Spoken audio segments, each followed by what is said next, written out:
Hi, guys.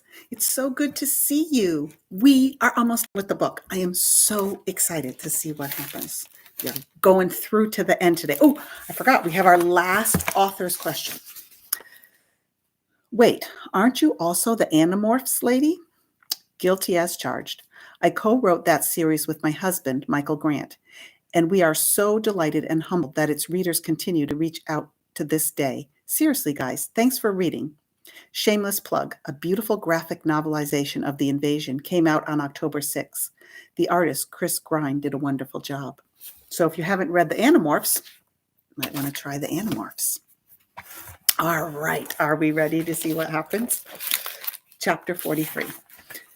That afternoon, I met my executioners because remember, they want to cut it down today.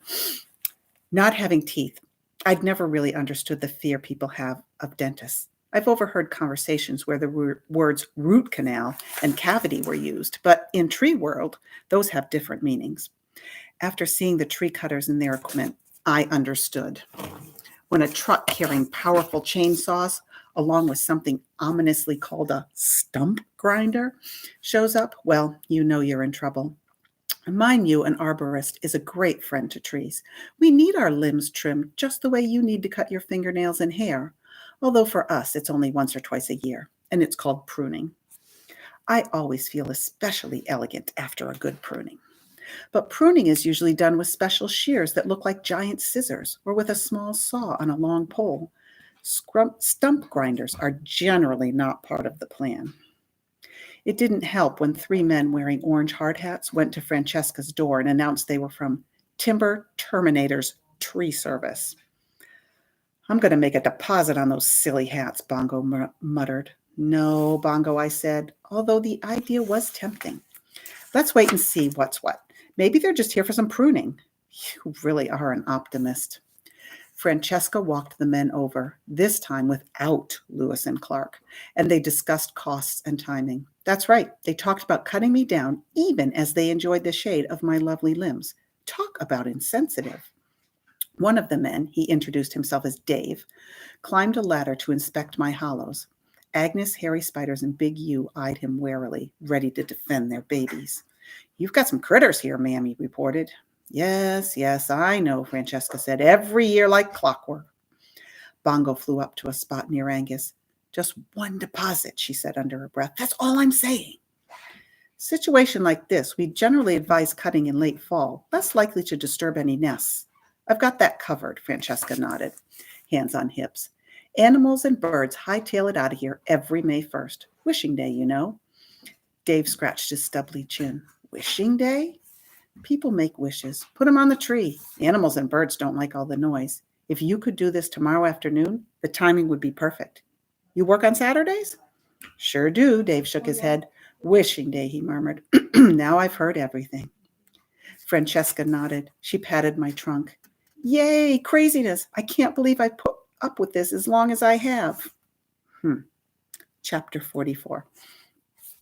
Early that evening, Francesca stopped by the blue and green houses. My houses. One with a black door, one with a brown door. One with a yellow mailbox, one with a red mailbox. She knocked on each door. She explained her plans for me. Both sets of parents said they understood. They would be sorry to see me go, but it would be a relief to see an end to Wishing Day, wouldn't it? And my absence would mean more sunlight in their living rooms and fewer acorns underfoot. Okay, at least let me make a deposit on the parents, Bongo grumbled. More sunlight, the nerve. How about less oxygen, people, less beauty? Thanks for defending me, Bongo, I said, but no depositing. Samar and Stephen were not so understanding. They ran after Francesca as she crossed the lawn. Samar pulled on her sweater. You have to listen to us, Samar said. You can't cut down the tree. I can't, Francesca inquired. And why is that, dear? Because, Stephen said, panting, it's alive. I'm quite aware of that, Francesca said. It's a common trait of trees. She paused, peering down at the ribbon around Samar's neck. Why, I know that key, she said. I recognize that ribbon. A crow gave it to me. No kidding. Smart birds, crows. Samar slipped the ribbon over her head and handed the key to Francesca. Oh, I don't want that old thing, she said, giving it back. You can keep it. It just made me remember. It's not important. It opens a diary. My great-great-grandmother Maeve kept a journal after she moved here. We knew it. We knew that's what the key was for, didn't we? So that's what it's for, Samar said. Where is it, said Stephen. The journal. Attic, maybe. Or no, it's probably in the shed behind Samar's house. Got a lot of old family stuff stashed away in there. She gave a wry smile. Unless it all floated away. Backyard's pretty wet right now. Which, by the way, is one of the reasons it's time for this tree to say goodbye. Samar wiped away tears. You don't understand. This tree, it's almost like it's human. That's sweet. Francesca patted Samar's head. But honey, it's just a tree. She squared her shoulders. Now I must go and feed Lewis and Clark. I can hear them complaining all the way over here, and I've got a busy day ahead of me tomorrow. As she moved to leave, Stephen stepped in front of her. Before you go, he said, his voice firm, just listen. He turned to me. Say something, he instructed. Please, Tree, Samar pleaded. I kept silent. What more was there to say? Francesca looked from Stephen to Samar and said, Children, perhaps those video games you play have addled your brains. Talk, Tree, Stephen said. Silence. It can talk, Samar told Francesca. Real words. It told us a story about Maeve. Francesca, just for a moment, hesitated. She looked at me. You mean metaphorically, of course. The tree seemed to talk to you. The leaves whispered, and so on. It told us about the hollow and the baby. Francesca blinked. The baby? Yes, Samar said, the abandoned baby. Again, Francesca paused. Of course I've told that family story before. You probably heard it from a neighbor. Stephen shook his head. We heard it from the tree. Oh my, said Francesca. She waved a hand in front of her face. You're wearing me out, you two. I am so very glad my parenting days are behind me. Listen here, you get a good night's sleep. Understand? Or maybe some counseling. As quick as she could, Francesca made her way across the lawn, her shoes caked with mud. Francesca, Stephen called. It's just a tree, dears. Repeat after me. It's just a tree. I was wondering if we could look for that diary. She glanced over her shoulder. Maeve's journal? Be my guest, if it's not underwater by now. She held up her palms. Just no more tree craziness, you hear? When Francesca was back in her house, Stephen and Samar looked at me accusingly. Why didn't you talk? Samar demanded. Because it was foolish. Because I wasn't supposed to. Because. Looking defeated, Stephen and Samar trudged away. They hadn't gone far when Samar paused and turned to Stephen. Something happened today, she said. People at school are being weird, talking about me, whispering, passing notes even. She narrowed her eyes. You didn't tell anyone, did you, about what happened last night? Of course not. And I wonder what was going on. You're probably imagining things. I don't think so. I mean, I'm used to people talking about me, being mean, but this was different. Things aren't always what they seem, Stephen smiled sympathetically. Come on, let's go check out the shed. I watched the two of them head toward Samar's backyard. They were talking, laughing, becoming friends perhaps. Maybe I hadn't been so foolish after all. Chapter 45. Trees don't sleep. Not like people do or animals, but we do rest. Unfortunately, that night rest eluded me. I was filled with questions about the coming day, of course. But most of all, I didn't want to miss a moment of what little life I had left. I wanted to drink in the stars. Kind of hard to see, huh? I wanted to feel the fuzzy wings of the owlets. I wanted to stretch my roots just a tiny bit further before the night was through. I wanted to indulge in some quiet contemplation about life and love and what it all meant. I wanted to philosophize. I've been thinking, I said to Bongo. There's no point in my worrying about tomorrow. It will come soon enough. Red, Bongo said. Too much, wise old tree. Bongo paused. She looked at me for a long time. Never, she said. Never, ever too much, wise old tree. Bongo settled onto home plate. The world was quiet and calm. Want to hear a tree joke? I asked. Is it funny? Probably not, I admitted. Then probably no. What's a tree's least favorite month? I don't know. What month? September, I paused. Because you see, Red, Bongo interrupted. As always, no need to explain. We didn't speak much after that. Turned out I didn't need to talk about life and love and what it all meant. It was enough to watch the sky freckled with stars, to smell the sweet, wet earth, to listen to the beating hearts of the little ones I could keep safe, at least for one last night. Chapter 46. Saturday morning dawned clear and cool. Even before the sun made itself known, the animals and owls departed the safety of my limbs. Each family had found a new home, all in nearby trees on the same block. The skunks were going to remain under their porch. It made me happy to know that everyone would be staying in the neighborhood. One by one, they nuzzled me, whispering their goodbyes. The babies sniffled, especially Harold and Rose Petal and Flashlight. The parents tried to put on brave faces, but their trembling voices gave them away. It was awful, but I was glad to get it over with. I've always hated goodbyes. Bongo, for her part, insisted on staying with me to the bitter end. I knew better than to argue with her. By 6 in the morning, Stephen and Samar were sitting together on Samar's porch. By 7, Sandy and Max had arrived. They parked across the street and sat in their cruiser, sipping coffee and eating donuts. By 8, 3 local reporters had arrived, armed with microphones and fancy equipment. They took video of the word leave. They talked about its meaning and how it changed the feel of a neighborhood. They also talked about me, the doomed Wishtree. I didn't like the word doomed, but I had to admit it was accurate reporting. Francesca came at 8:30, carrying a cup of tea and dragging a small wooden ladder, the one she put out every year for the wishmakers. She went back home and promptly returned with Lewis and Clark on their kitty leashes. They were not cooperative.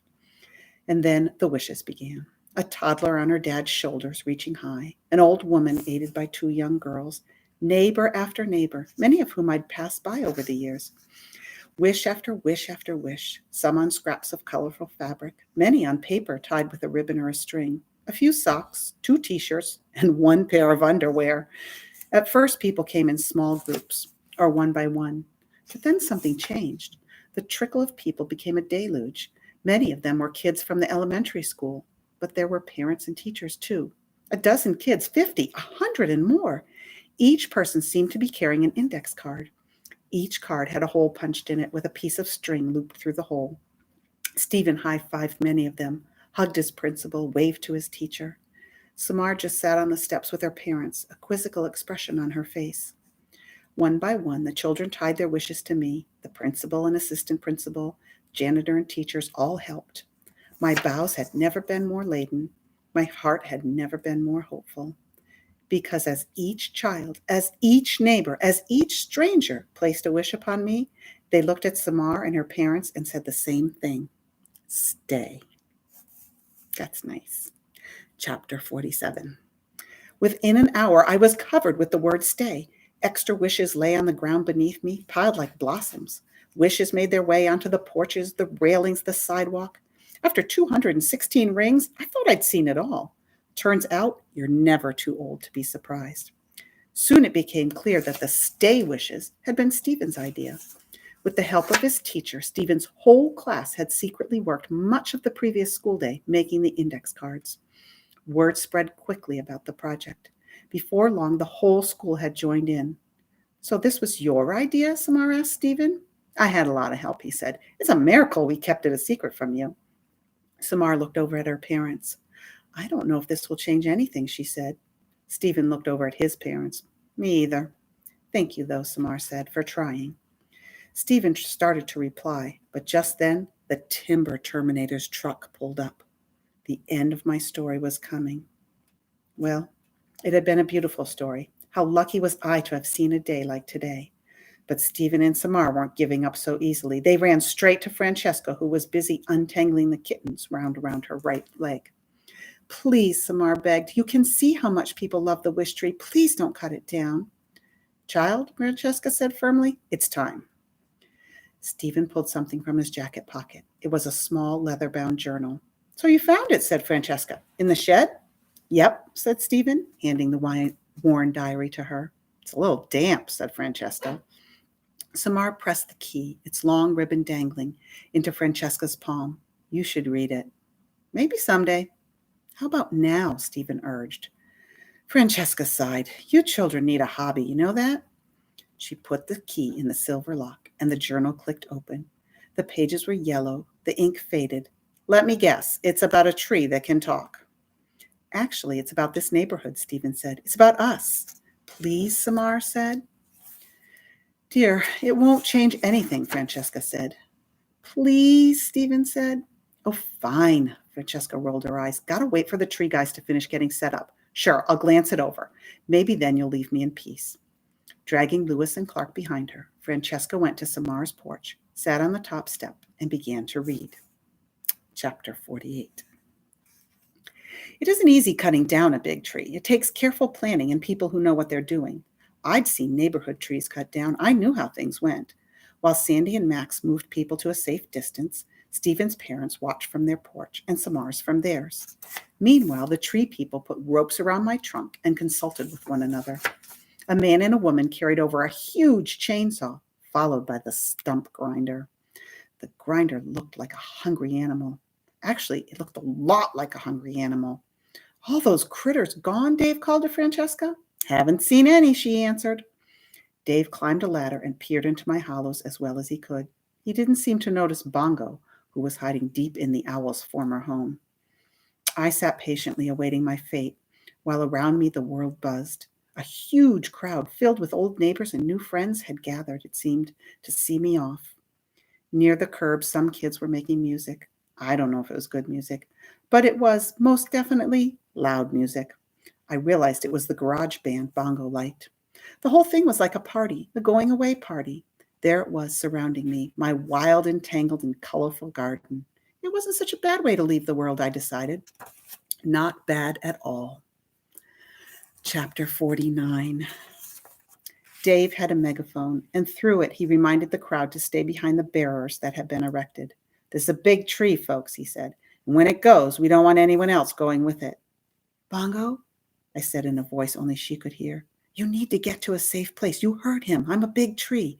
You don't want to be in the way when I fall. I'm not going anywhere, she replied in a stubborn whisper. Don't worry about me. I'll be fine. But I'm staying with you, Red, and that's final. Dave turned to his workers. Okay, let's get this show on the road.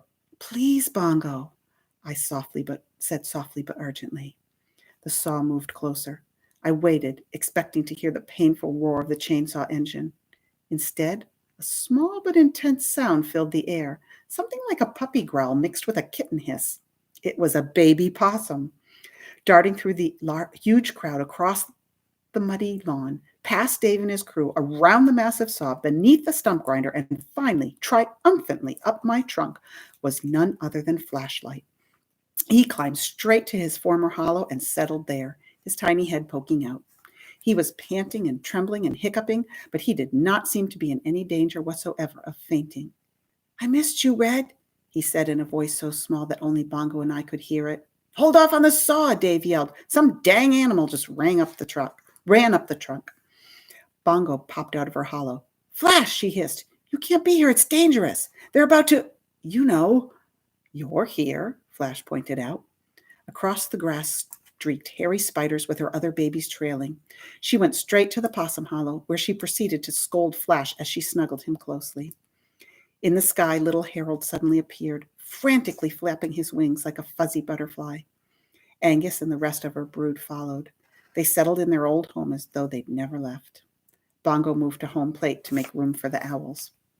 The ewes came next, trotting across the lawn. Last to join the group was the skunk family, who quickly scrambled up my trunk. 7 possums, 4 raccoons, 5 owls, and 6 skunks had waddled, scooted, dashed, and fluttered from their various homes just to see me off. My residents, my friends. The crowd was delighted. People applauded, they cheered, they laughed. Francesca, straining to get a look, accidentally let go of the kitten's leashes, allowing Lewis and Clark to escape. They ran straight to me, clambering up my trunk to join the gang. It wasn't all perfection. The babies and parents were grumbling, but softly enough that none of the humans could hear. Ouch, muttered Hot Buttered Popcorn. Your tail is in my mouth, cried one of the ewes. You smell like skunk, someone complained. I am a skunk, came the reply. Mom, asked Harold, should I be afraid of a cat? As a rule, yes, said Agnes, but this is a special circumstance. It took some effort, but eventually the entire group settled in together above the highest wishes. They gazed down calmly at the fascinated crowd below. One of the tree cutters took off his helmet and scratched his head. This just don't happen, he said to Dave. These animals ought to be eating each other. It's some kind of crazy critter miracle, said another worker. He pulled out his smartphone. This is going on Facebook. Lots of other people seemed to have the same idea. Cameras clicked away, ignoring the barricades. The reporters dashed over, microphones extended, as if they were hoping to interview the animals.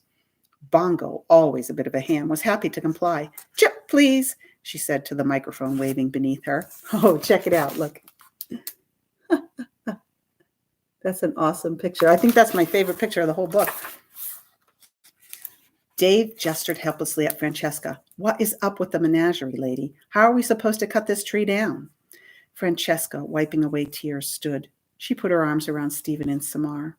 Slowly they made their way across the muddy grass. When she reached me, she pulled a bookmark from Maeve's journal before handing the book to Stephen. It was a strip of cloth made of blue striped fabric, frayed and faded. Maeve's wish. Carefully, Francesca tied it to my lowest branch, already crowded with wishes. She stared long and hard at the animals. Lewis and Clark purred happily. The crowd quieted. The only sound was the rustling of my leaves. Finally, Francesca spoke. "Look, I don't do speeches. That's not my way." She patted my trunk. "But here's the thing. Until today, I'd almost forgotten how important this old tree is to my family story. And from the look of it," she pointed to my residence, "it's important to a few other families as well." Many people smiled. A few laughed. "I hate this word," Francesca continued, running her hand over my carved bark. "Hate it. My great-great-grandmother Maeve would have hated it just as much. Here in this neighborhood, we're better than this." She looked over at Samar's parents. "We don't threaten people here. We welcome them." Francesca reached for Samar's hand. "This tree is staying put, and I hope your family will too." Look, there's a picture of the tree. I've never really seen a picture of the whole tree. Chapter 50. Oh, there's 51 chapters. Who knew? That night, many hours after the crowd had scattered, Samar slipped out the house. Stephen, who'd been watching from his bedroom window, joined her moments later. They sat silent beneath my wish-laden boughs. The slightest breath of wind sent the index cards fluttering like huge moths. Moonlight was everywhere, it seemed, on the wishes, on my branches, on the downy-headed owlets, in the upturned gazes of Stephen and Samar. How beautiful we all were, bathed in the soft and silver light. "Do you think your family will stay here?" Stephen asked. "Everything that's happened?" "I don't know," said Samar. "I hope so." The breeze kicked up. Cards chattered, ribbons danced. A scrap of notebook paper, loosely tied with red yarn to my lowest branch, broke free. Samar snatched it as it swooped past. She squinted at the scribbled writing. Then she stood carefully tying the paper back onto my branch.